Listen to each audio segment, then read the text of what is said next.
Mesdames et messieurs, chers agents et fonctionnaires de l'État, dans le cadre des efforts visant le redressement de notre administration publique et l'amélioration de la qualité de nos services publics, il nous avait paru impérieux et pressant de procéder à la réforme du cadre normatif de la fonction publique, ce afin de cristalliser de manière durable et systémique l'élan du changement et les valeurs nouvelles qui guideront nos actions au sein de l'administration publique.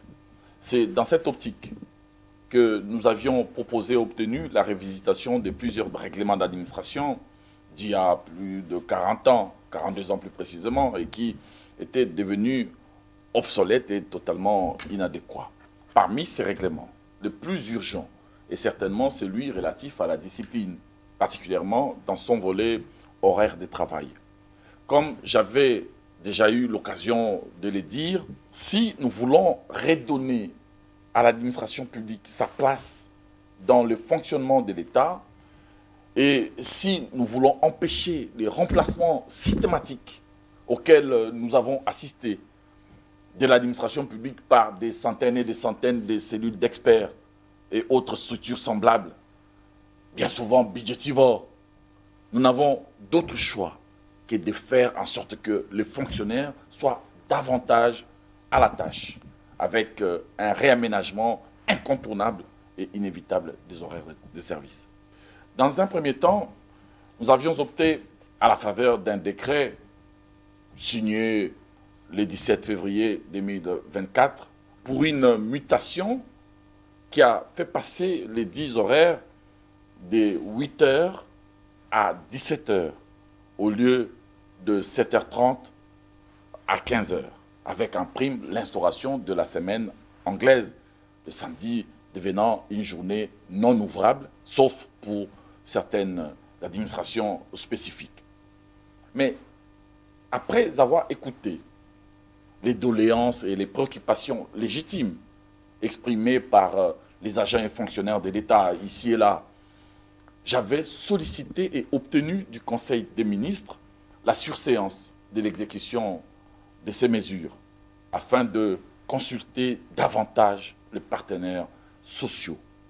Après donc les dites consultations, les dispositions relatives aux nouveaux horaires qui seront désormais d'application dès le 1er août 2024 se présentent de la manière suivante. La durée de service est fixée à 8 heures de travail par jour et 40 heures par semaine au lieu de 9 heures par jour et 45 heures par semaine consacrées dans le décret de février 2024 ou 7h30 par jour et 42h30 par semaine tel que fixé par l'ordonnance de 1981 abrogée. La semaine de travail passe donc de 6 à 5 jours de travail, soit du lundi au vendredi, de 8h à 16h, et non de 8h à 17h, avec une pause d'1 heure, soit de 12h à 13h, et non de 12h30 à 13h, comme consacré dans le décret du 17 février 2024.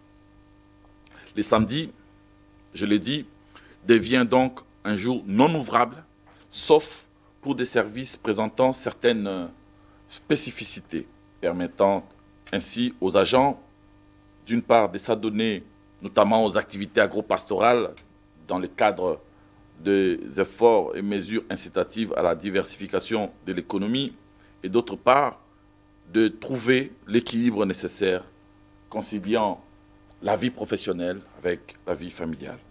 L'agent qui arrive entre 8h30 et 9h est retardataire et s'expose à des sanctions disciplinaires autres que la révocation. Celui qui arrive au-delà des 9h30 est réputé absent. Les agents bénéficient donc d'une tranche de grâce allant de 8h à 8h30, non sanctionnable. L'agent qui totalise 8 retards et non pas 6, comme repris dans le décret précédent, au cours d'un même mois, reçoit un blâme. S'il totalise plus de 8 retards au cours de la même période, il subira une sanction supérieure au blâme, mais autre que la révocation. 4 absences non justifiées, non pas 2, 4, au cours d'un même mois, peuvent conduire à la révocation de l'agent.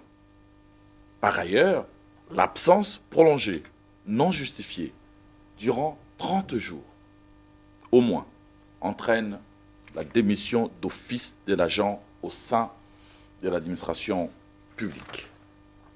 En tout état de cause, tout retard ou absence injustifiée entraîne une conséquence pécuniaire correspondant au temps non presté, suivant les modalités définies par arrêté ministériel de la fonction publique.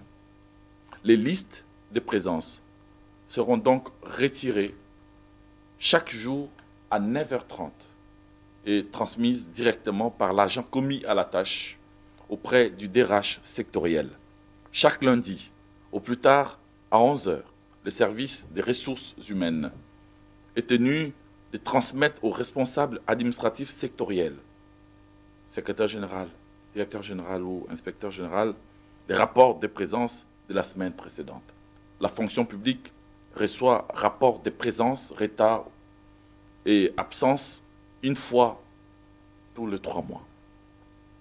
Ne peuvent recevoir des visites que les agents ayant au moins les grades de chef de bureau. Seules les visites de service sont autorisées. Elles ont lieu exclusivement entre 10h et 12h. Après l'expiration de son congé de maternité, tout agent féminin qui allait un enfant de moins de 6 mois a droit à une demi-journée par jour de repos, non plus d'1 heure, comme précédemment, pour lui permettre d'assurer l'allaitement du nourrisson. Pour ces derniers points, Son Excellence, Monsieur le Président de la République, chef de l'État, champion de la masculinité positive, a levé personnellement cette option qui est un progrès majeur pour le droit des femmes. Chers agents et fonctionnaires de l'État, si nous voulons changer notre pays, nous devons d'abord commencer par changer nous-mêmes dans notre comportement et dans notre façon de faire et de voir les choses. Sous le prétexte récurrent des embouteillages, il est inadmissible de venir au travail à midi, parfois même à 13h, pour repartir à 14h. Il faut mettre fin à ces laisser-aller, ces laisser-faire. Et dans nos administrations et services publics, beaucoup de fonctionnaires n'existent en réalité que sur papier. Ils n'existent que de nom. Et ne se pointent que soit pour signer les listes de présence, soit pour recevoir des droits. Et ce, bien souvent, au détriment de celles et ceux de fonctionnaires qui le méritent. Je pense humblement qu'il est temps de remettre un peu d'ordre dans la maison. Dans cette dynamique des changements, je me place et me placerai toujours du côté des fonctionnaires, notamment en ce qui concerne la conquête de droits, moyens de transport, mécanisation, titularisation, promotion en grade, régularisation, risques professionnels, allocations diverses. Nous allons petit à petit tous les conquérir. Mais un fonctionnaire ne dispose pas que de droits. Il a aussi des devoirs. Et c'est mon rôle que de le rappeler. L'enjeu, aujourd'hui, est donc celui de concilier les droits et les devoirs. Cela n'est pas pour nous une option. C'est un impératif. Que Dieu bénisse notre pays.